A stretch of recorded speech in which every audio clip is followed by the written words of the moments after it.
Hello. तो आज हम समरी की बात करने वाले हैं रिप्रोडक्शन इन ऑर्गेनिज्म की, जो कि छोड़ा देते हैं बट हम इसमें बताने वाले हैं आज आपको। Reproductions enable a species to live generation after generation. इसका मतलब ये होता है कि जो रिप्रोडक्शन है वो हमारी एक जनरेशन से दूसरी जनरेशन को कंटिन्यू करके रखता है, एक साइकिल बना के चलता है। इसी वजह से रिप्रोडक्शन हमारा ज़रूरी है। Reproduction in organism can be broadly classified into asexual and sexual reproduction। इसमें रिप्रोडक्शन दो टाइप का है, एसेक्सुअल और sexual reproduction.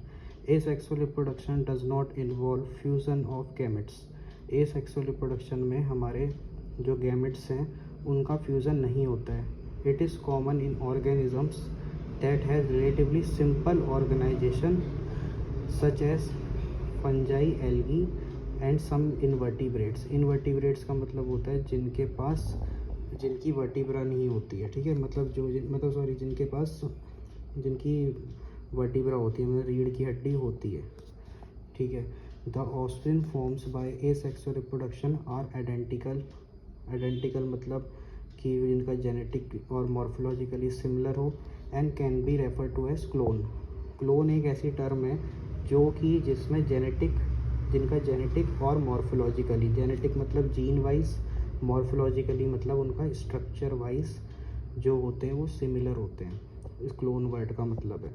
Example zoospore, conidia etcetera. पीछे भी मैंने बताया था एग्जाम्पल, कोनिडिया फॉर्मेशन हो रहा था, जूस्पोर बन रहे थे। तो इसको आप पीछे से पढ़ेंगे थोड़ा, आपको और क्लियर होगा जूस्पोर एंड कोनिडिया फॉर्मेशन, ठीक। उसके बाद most common asexual reproduction structure form by several algae. जो मोस्ट कॉमन एसेक्सुअल स्ट्रक्चर है वो सेवरल एल्गी में और फंजाई में होता है। Budding and gemmule form are common asexual method. जो बडिंग होती है, बडिंग इन ईस्ट हमने पढ़ा था यहाँ पे कि बडिंग कहाँ पे हो रही थी, आपको एक स्ट्रक्चर भी दिखाया था।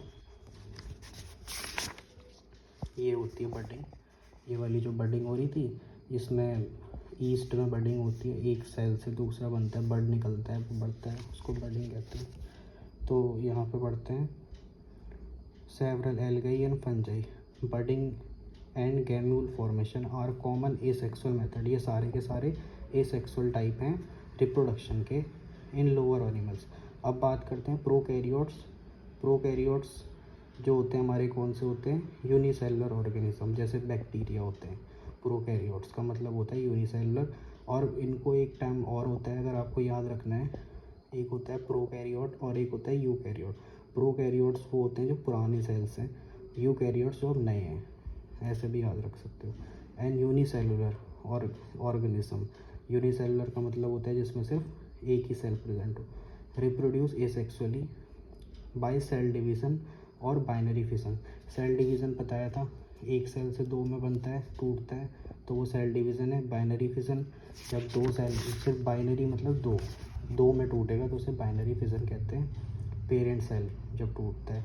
In several aquatic and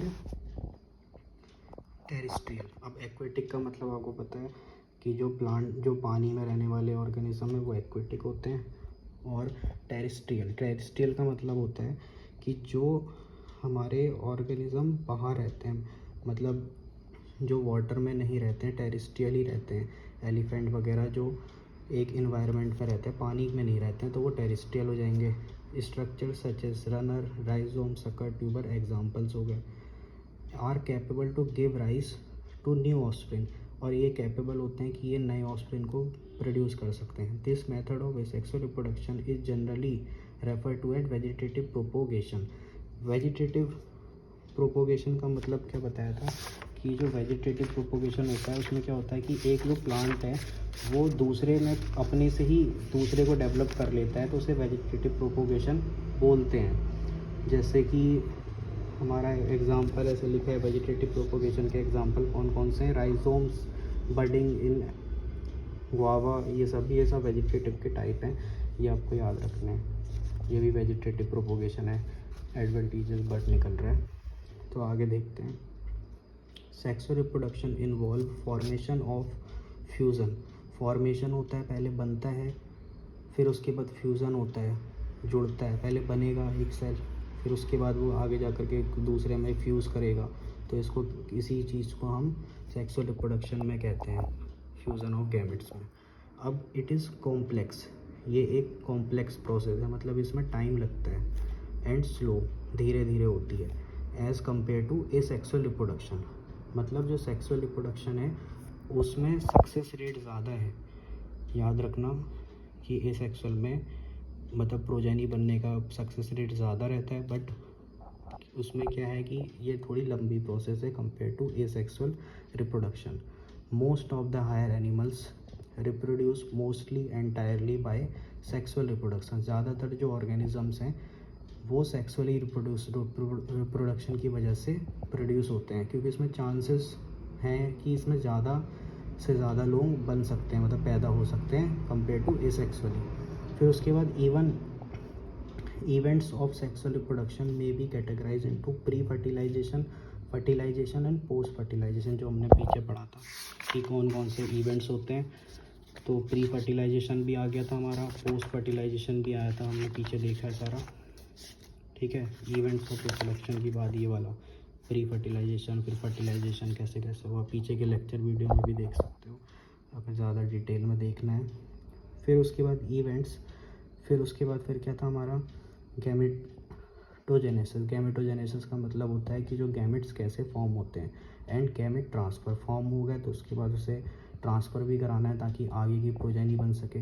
while post fertilisation events, आगे के इवेंट्स हैं, including the formation of zygote and embryogenesis. Zygote बन गया, यानी कि जब हमारे स्पर्म एंड ओवम मिलते हैं तो वो जाइगोट बनाते हैं पहले, फिर उसके बाद एम्ब्रियो बनता है, ठीक है। एम्ब्रियो मतलब एम्ब्रियोजेनेसिस हो रहा है। ऑर्गेनिजम्स में बी बाइसेक्सुअल, बाइसेक्सुअल मतलब जिसमें एक ही ऑर्गेनिज्म में दोनों सेक्स प्रेजेंट हैं, और यूनिसेक्सुअल जिसमें एक ऑर्गेनिज्म में एक ही सेक्स प्रेजेंट है, ह्यूमन है, ठीक है। और ये प्लांट्स में होता है। Sexuality in plants varied particularly in angiosperm. Angiosperms का मतलब क्या होता है कि जो ऐसे ऑर्गेनिज्म जो कि प्लांट प्रोड्यूस करते हैं, ज़्यादातर जो फ्लावरिंग प्लांट्स, ऐसे प्लांट्स जो फ्लावर्स को प्रोड्यूस करते हैं और उनमें सीड होता है, और वो सीड ही बाद में फ्रूट में कन्वर्ट होता है। तो ऐसे जो प्लांट्स हैं उनको हम एंजियोस्पर्म्स बोलते हैं, बहुत इम्पोर्टेंट पार्ट है। Due to the production of diverse type of flower, इसमें कई तरीके के फ्लावर्स बनते हैं। Plants are defined as monoecious और डायोसियस। मोनोसियस मतलब क्या होता है कि हमारे जो जिसमें मेल और फीमेल दोनों सेक्स प्रेजेंट हैं वो मोनोसियस होते हैं, और जो डायोसियस होते हैं उसमें contain mail and female structure, उसमें सेपरेट होते हैं। डायोसियस में मेल का स्ट्रक्चर अलग होगा, फीमेल अलग होगा, मोनोसियस में दोनों सेक्स प्रेजेंट होंगे। ये प्लांट्स के केस में होता है। फ्लावरिंग में भी बाइसेक्सुअल और यूनिसेक्सुअल प्लांट्स, इसमें फ्लावर्स में भी बाइसेक्सुअल होते हैं और यूनिसेक्सुअल होते हैं। Gametes are haploid.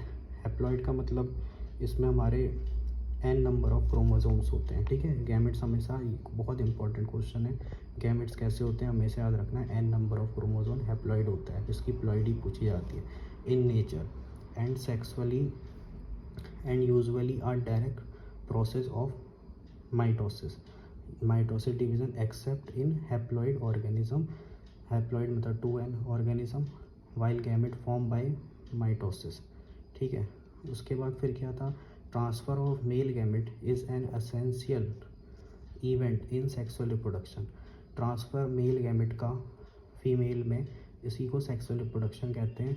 It is relatively easier in bisexual organism, जिसमें दोनों सेक्स प्रेजेंट है। इसका मतलब क्या था, जो हमने पढ़ा था कि जो प्लांट होते हैं उसमें क्या होता है कि एंथर टू स्टिग्मा में पोलन ग्रेन का ट्रांसफ़र हो जाता है, तो उसमें रिप्रोडक्शन हो गया।